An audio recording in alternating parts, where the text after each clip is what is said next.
Good evening, everyone. Welcome to Hooklines. I am your host, Midshipman Link, your co-host, alias Crewman Papyrus, Hello. and our resident fisherman, Timtim.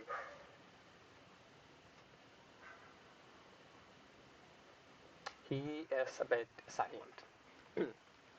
Perfection. Perfection, yes, quite.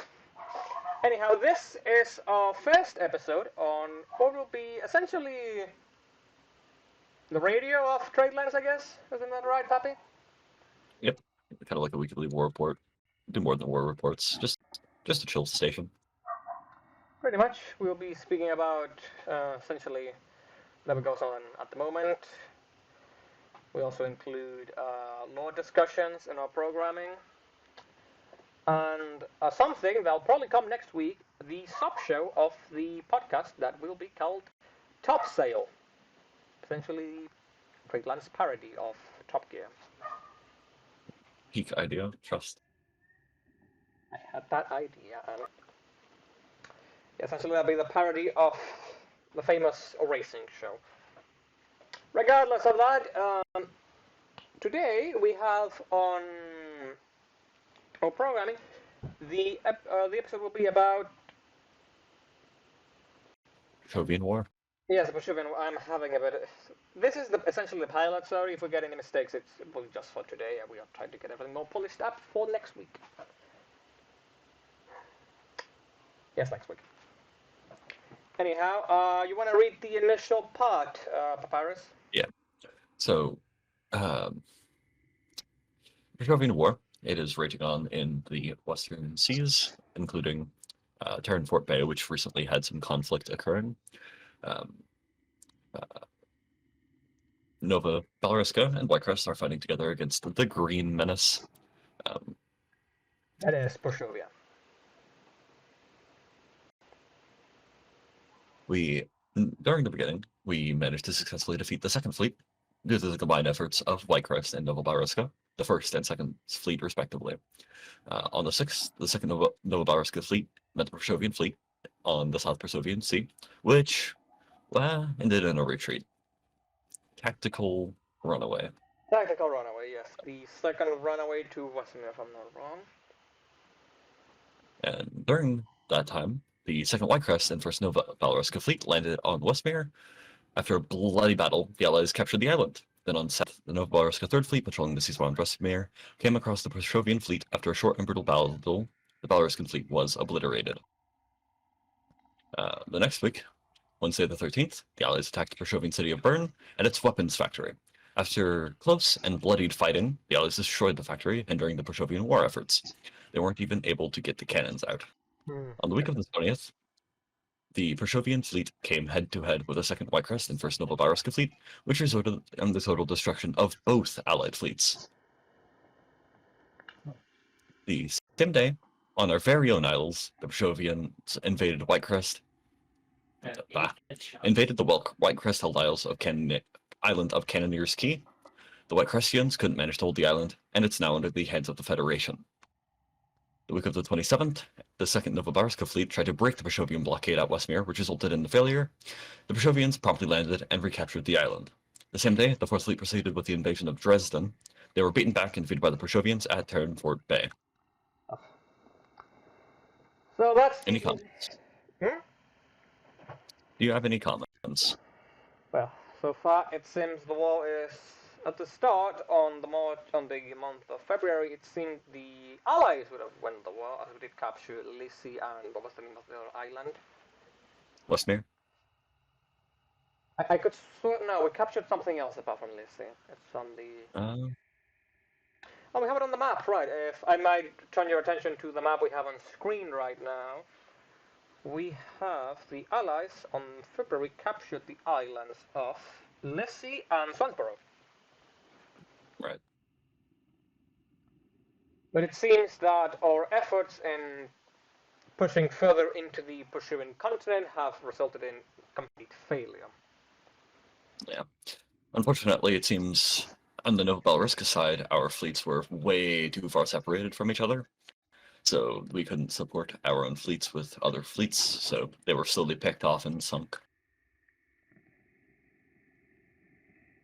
And they have managed to reach the Grand Isles, which is worrying. We bit them out of Clydesdale, I believe last year we did that, didn't we? Somewhere around there. And now we are back with a vengeance at Cannoneer's Key.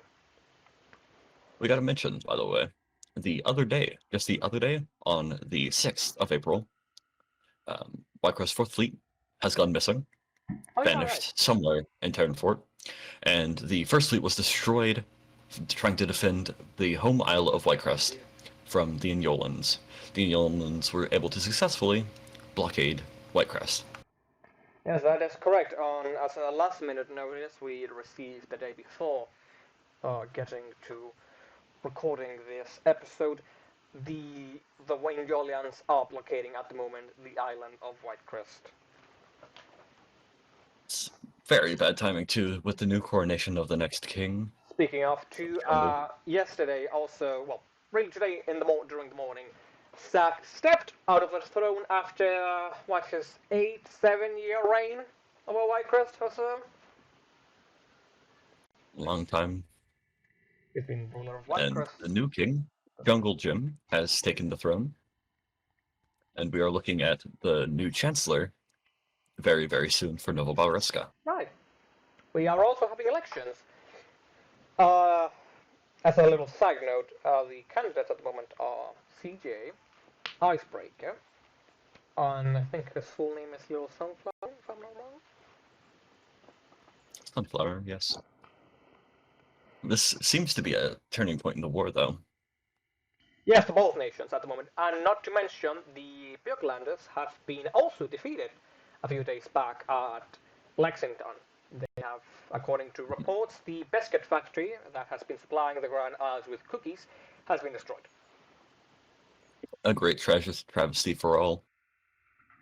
Truly a great. They are currently holding the Purshovians in battle at Glasgow.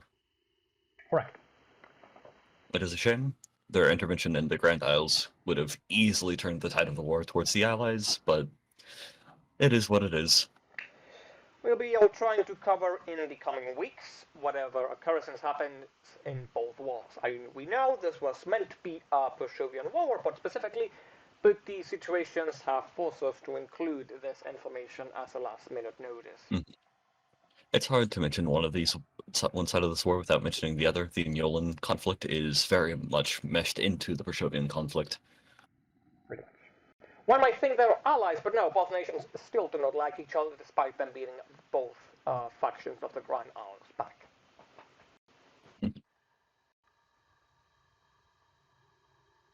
That was the also.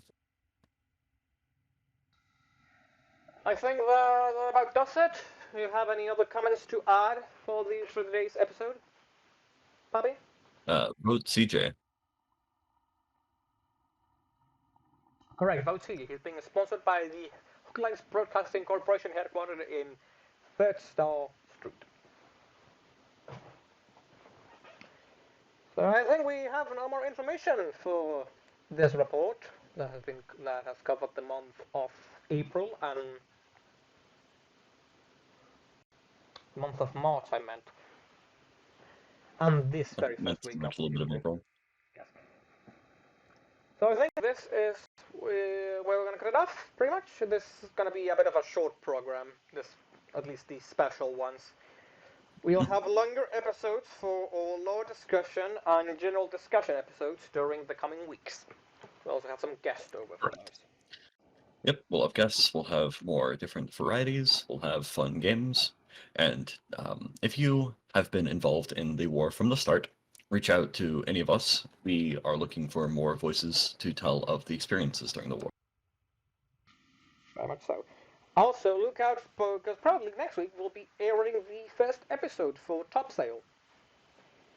I think we're gonna. Any racing show. We're gonna hold a race for it. So if you are interested to participate and you have a raider or an experienced rower, you are free to contact us and take part in the event.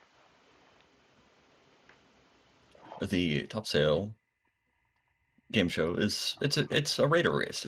You follow a set path stopping at different islands to pick up cargo or sell cargo, and whoever completes the track first is the victor. Pretty much. It will not be the only segment included during the top sale episodes. We also have some ship comparisons, maybe some ship listings, and general talk about ships, pretty much. Mm-hmm. I think that about wraps it up. Yeah, that's it about wraps it up pretty much. Hope you have all a great evening. This is the Hooklines Podcast signing out. See you.